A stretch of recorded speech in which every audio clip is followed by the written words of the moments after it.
Bom dia, meus amigos, minhas amigas. Eu sou o doutor Antônio Martins de Farias, eu sou contador, sou advogado e moro em Santa Cruz do Capibaribe. E hoje, 23 de fevereiro de 2026. Tá acabando o segundo mês do ano. Eita, que tempo que voa!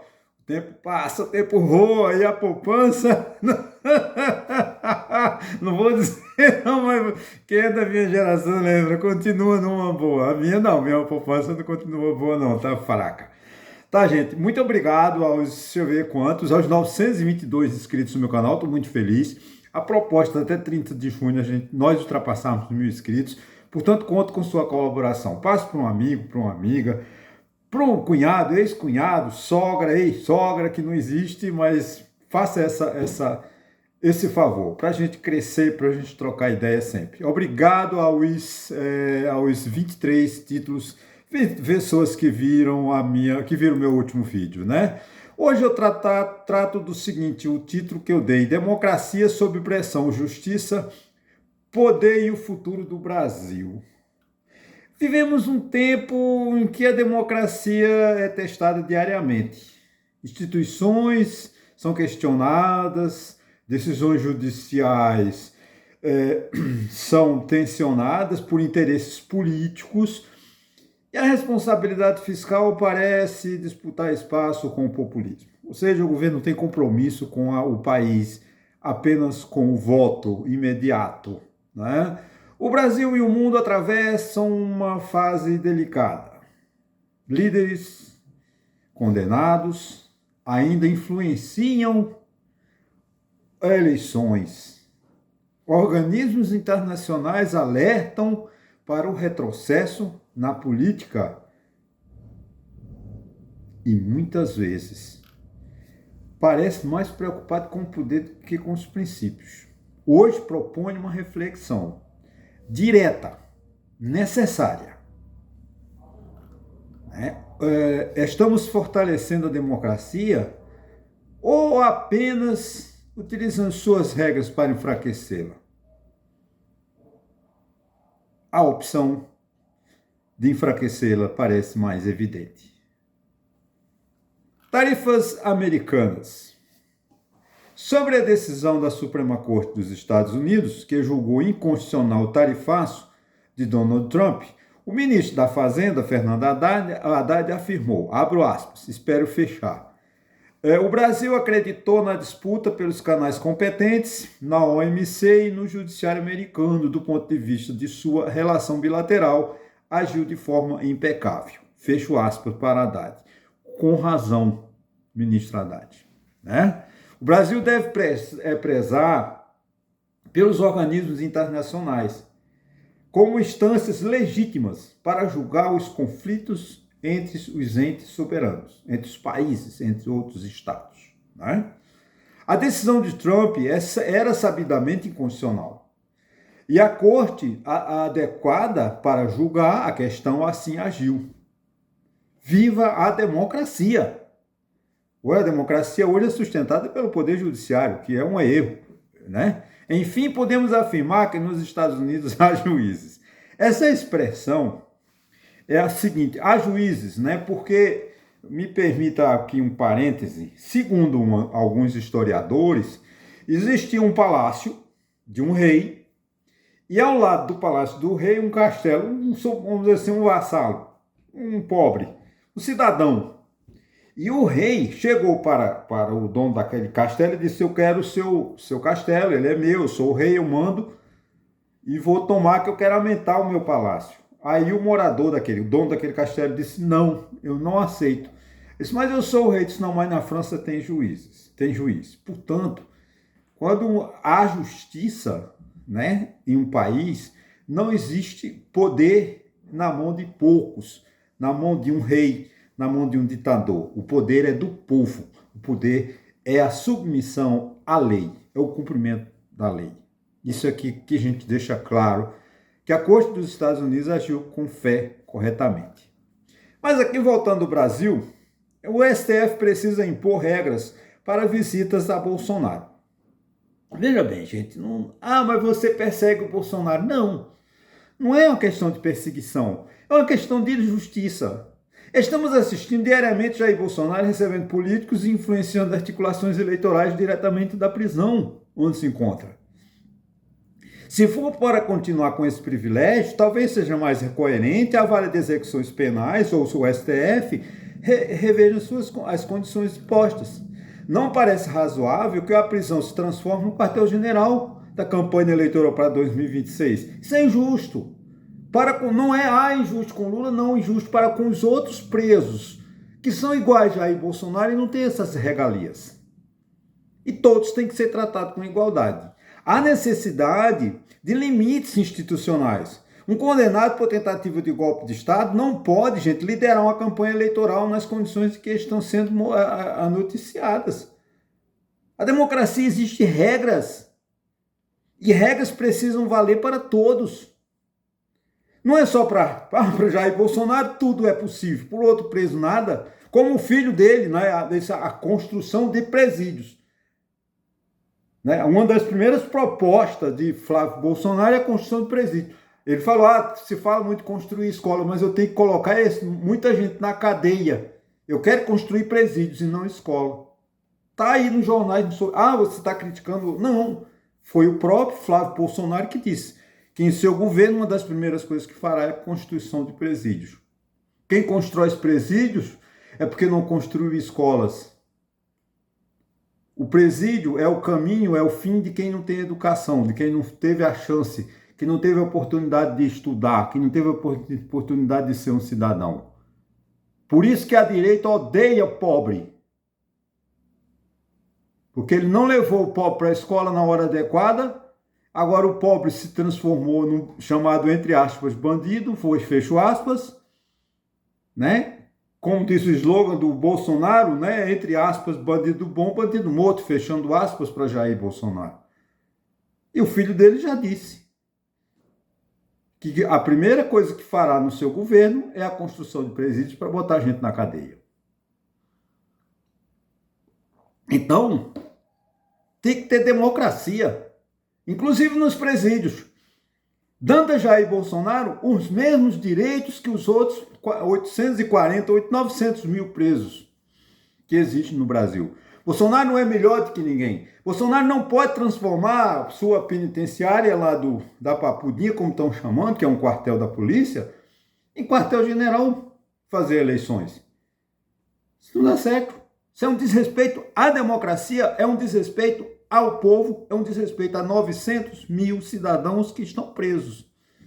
Cometeram crime? Cometeram. Estão lá como Jair Bolsonaro, depois condenados e julgados. Bolsonaro não é melhor do que ninguém. O que faz falta? O que faz a falta de vergonha? Né? Isso mas você está insistindo com o pessoal da direita. Não, gente. É porque a direita é ridícula. Né? A esposa do deputado cassado Alexandre Ramagem, do PL do Rio de Janeiro, Rebeca Ramagem, afirmou nas redes sociais que estaria sendo perseguida pelo Procurador-Geral do Estado de Roraima, após receber ordem para retornar ao trabalho presencial. A procuradora do Estado ela deixou o país em setembro para acompanhar o marido condenado pelo STF a 16 anos de prisão pela trama golpista, e fugiu. Então ela se acha no direito de ir para morar nos Estados Unidos, continuar recebendo os seus honorários, seus salários da Procuradoria-Geral lá do Estado do Paraná, de Roraima, né? De Roraima, né? Do Estado, porque está simplesmente acompanhando o esposo que fugiu da justiça. É ridículo. Ela é ridícula. Uma procuradora de Estado conhece os seus deveres funcionais. O serviço público não pode ser moldado a conveniências pessoais. Não é ela que diz, não é o filho de Jair Bolsonaro, também Eduardo, que está nos Estados Unidos e também pode perder o seu cargo de escrivão na Polícia Federal. Porque ele tem que estar presente no Rio de Janeiro. Se ele não chegar aqui, o problema é dele. Vai abrir um inquérito administrativo e vão demiti-lo por falta ao trabalho, por desrespeito às regras, os estatutos do servidor público, né? Ou da CLT, não sei. Né? Se o Brasil pretende manter a sociedade institucional, o cumprimento de normas deve prevalecer sobre os vínculos políticos ou familiares. Não deve prevalecer. Ah, mas eu estou acompanhando meu esposo. Não importa, o esposo dela não foi expulso do Brasil. O esposo dela saiu do Brasil porque quis, fugiu da lei. Ele era delegado da Polícia Federal e fugiu para não ser preso. Então ela tem mais, ou ela perde o cargo ou volta a trabalhar. Não é perseguição do procurador-geral, é lei, tem que ser cumprida. Isso é falta de vergonha, isso é falta de respeito à cidadania. Essa pessoa que é uma procuradora, esposa de um delegado, não tem respeito ao povo brasileiro. Quando ela quer continuar ganhando sei lá, seus 40, 50 mil reais, não sei quanto é, um salário ou de subsídio de um procurador-geral no Estado. Isso é falta de respeito, né? Dívida pública. Gente, aqui eu abro aspas para um curso que eu estou fazendo. O equilíbrio nas contas públicas integra a lógica do Estado democrático de direito. Políticas públicas não podem comprometer a sustentabilidade fiscal. Subsídios sem controle não são neutros, não são neutros constitucionalmente, tá, gente? Então, a responsabilidade fiscal é uma das obrigações de qualquer prefeito, qualquer governador e presidente da República. Tem que ter respeito com o recurso do cidadão, o recurso do povo. Entretanto, muitos políticos evitam enfrentar essa realidade. Promessas de redução de gastos sem reformas estruturais costumam esconder soluções simplistas, né? Combater desperdício, revisar incentivos fiscais ineficientes e enfrentar privilégios exige coragem política, coisa que eles não têm, porque eles trabalham em conluio, não existem adversários políticos. Todos são amigos. Quando afeta um, todo mundo é afetado. Quem dele? Você não vê agora esses privilégios que o Lula vetou, né, dos funcionários da Câmara, que trabalhavam, quem trabalha mais de 3 dias tinha um acréscimo, descansa 2, né? Trabalha 3, se ele trabalhar 4, ele ganha 2 dias, né? E todo mundo votou, inclusive o pessoal do PT, votou por essa lei, né? Então, eu quero aqui hoje dizer o seguinte: surpresa boa na Paraíba, né? Segundo o jornal local, o ex-senador Cássio Cunha Lima reapareceu no cenário político e, ao se encontrar com o prefeito de João Pessoa, chamou de meu governador. Ao que tudo indica que Cícero Lucena pode contar com o apoio de uma tradicional família política paraibana, né? O retorno de lideranças experientes pode ser positivo quando orientado pelo compromisso democrático. É preocupante que candidaturas dependam da influência de condenados na tentativa de golpe de Estado, né? O Brasil, gente, precisa construir referências políticas fora dos extremos e longe da radicalização. Gente, é lamentável. É que nem agora, vou fazer uma comparação. Jair Bolsonaro, com todo respeito, tá? Não fique com raiva de mim, bolsonaristas. Tá preso. Aí o senador do Rio Grande do Norte vai lá e faz um acordo para ser candidato e pedir voto. Gente, Bolsonaro está preso porque é um criminoso. Cometeu tentativa de golpe de Estado. O candidato a deputado federal de Pernambuco chega aqui em Santa Cruz de Capibaribe e diz: eu tenho o apoio de Jair Bolsonaro. Esse deputado é um golpista. Ele está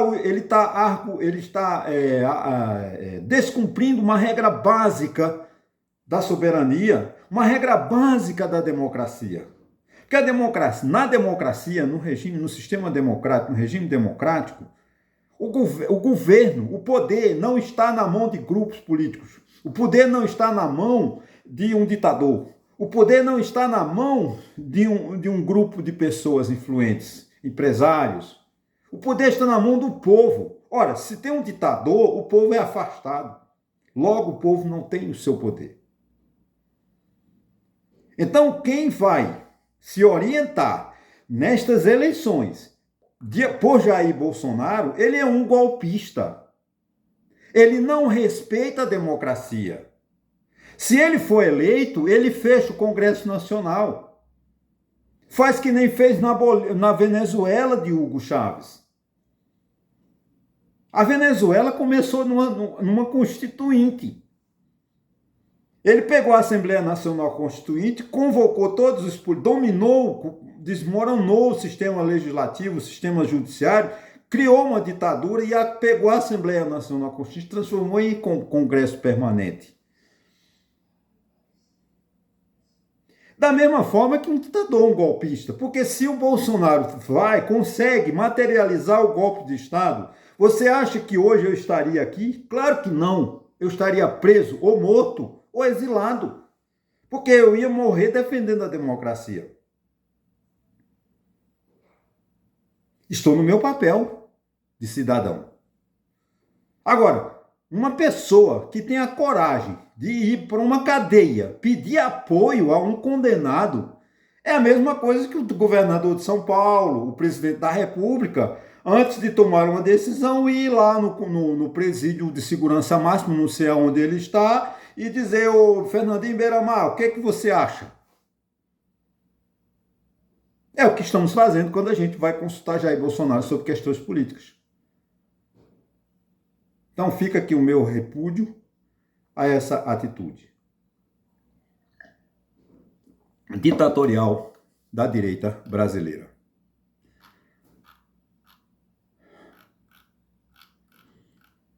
ONU grita por direitos humanos.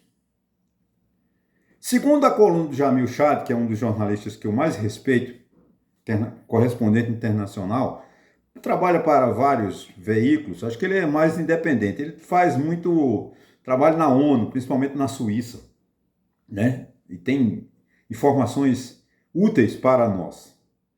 Então, segundo, a ONU elevou o tom diante do cenário global, né? Segundo Jamil Chad. A ONU elevou o tom diante do cenário global. Assombrada pelo desmonte dos direitos básicos, invasões territoriais, proliferação de guerras e a volta ao uso explícito da força, a organização decidiu alertar o mundo para o momento crítico que atravessamos.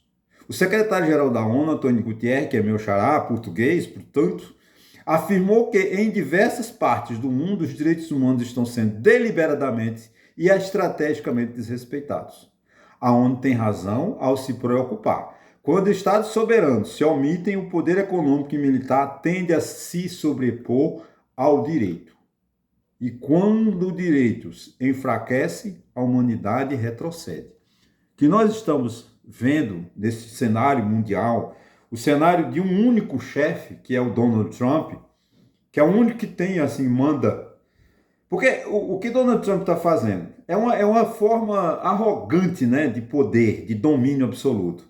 Ele sequestrou o presidente da Venezuela. Ah, você está defendendo o ditador? Não, não se trata de um ditador. Ele fez aquilo. Botou todos os navios de guerra no mar, ali da Venezuela. Está travando, matando o povo de Cuba de fome e falta de saúde. Que ele também fechou lá. Aí agora ele foi para o Irã. Está com todos os navios lá. E diz assim: olha, se você não aceitar o meu acordo, não aceita, eu te explodo. Isso não é forma de decidir. Ah, você está defendendo o Irã? Não, porque, gente, de geopolítica eu não entendo nada. Tá? O Oriente Médio, com o Irã, Iraque, aquela região é uma região complexa. Não é para qualquer um emitir opinião. Eu me recuso a emitir opinião sobre aquela região. Porque eu não conheço o Oriente Médio. Né? É complexo. Porque da sua fundação, né, quando em 1900, depois da Segunda Guerra Mundial, depois derrubada do Império Otomano, França e Inglaterra dividiram aquela região sem levar em consideração etnia, sem levar em consideração cultura, sem levar em consideração... e simplesmente dividiu. Aí criou nações por o Iraque. Dentro do Iraque tem várias nações, por exemplo. Tem várias etnias, várias famílias que se entendem, têm uma linguagem própria, têm uma língua própria. Eles são iraquianos por obrigação, obrigaram eles a ser. O que não é. Da mesma forma, o Irã não faz. Tá bom, o Irã é persa, né? Da antiga Pérsia, tal, não vamos. Mas dentro do Irã tem vários grupamentos familiares, etnias, histórias. Porque é muito complexo aquela região.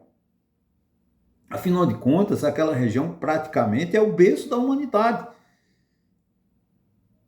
Né? Então, o que a ONU fez após 45, né, a Europa fez? A divisão da África. Ela pegou a África e dividiu entre... Mas ela não separou as culturas. Ela simplesmente botou uma baliza, levou um agrônomo, né, como é o nome? Aqui se chama-se agrimensor. Agrimensor é aquela pessoa que faz divisão de terras. E dividiu a Europa, mas não levou em consideração cultura, língua, família, nada. Separou. A mesma coisa entre o Oriente Médio. Então, esse Oriente Médio é essa confusão. Mas o Donald Trump, ele precisa de ter... Os Estados Unidos têm um apoio histórico que é Israel, né? Mas essa greve, essa guerra com o Irã é complicada. Mas o que o Donald Trump está fazendo? Indo lá impondo, fechando lá, enchendo... E olha, se você não aceitar, isso não é acordo, né, gente? Negociar é você conversar, chegar a um entendimento. Numa base de negócio, não é simplesmente você impor sua regra, sua vontade. A negociação requer a cessão de ambos os lados. Eu cedo, você cede, e a gente chega a um acordo, chega a uma conclusão. Agora, impor uma regra, não, isso é ditadura. Então, a ONU tem razão quando briga, quando grita que os direitos humanos estão sendo desrespeitados no mundo todo, né? Gente, conclusão. A democracia não morre apenas por tanques nas ruas, né? Isso é o slogan de Bolsonaro, né? Não teve golpe porque o exército não foi para as ruas. Isso é uma grande mentira. A democracia não morre apenas com tanques nas ruas. Ela enfraquece quando as regras deixam de valer para todos, que é o privilégio de Jair Bolsonaro. Nenhum outro preso no Brasil tem direito de receber a regalia de gente que Bolsonaro tem. Ele tem lá, acho que uma vez por semana ele pode receber alguém da família. E Bolsonaro recebe 5, 10, 20 pessoas por dia. Isso é uma vergonha, né? Enfraquece quando o populismo substitui a responsabilidade fiscal. Exatamente o que está acontecendo no Brasil, o governo populista. O governo Lula não é uma ofensa, é um governo populista, não se preocupa com o país. O governo Lula, mas os índices estão bem, a Bolsa Família eu vou transformar, pegar os planos sociais, hoje é a ideia de Haddad, né? Todos os programas sociais transformar em um só, tá, tudo bem, a renda mínima, não, ok, isso é populismo. O Brasil precisa de fortalecimento da sua economia, na sua infraestrutura, no consolidação. Há pouco tempo fizeram aqui no sertão de Pernambuco uma história das as filhas do Bolsa Família. Gente, elas continuam pobres. Bolsa Família serviu para quê? Melhorou? Melhorou, tirou um pouquinho da fome, porque o Bolsa Família não tira a fome, gente.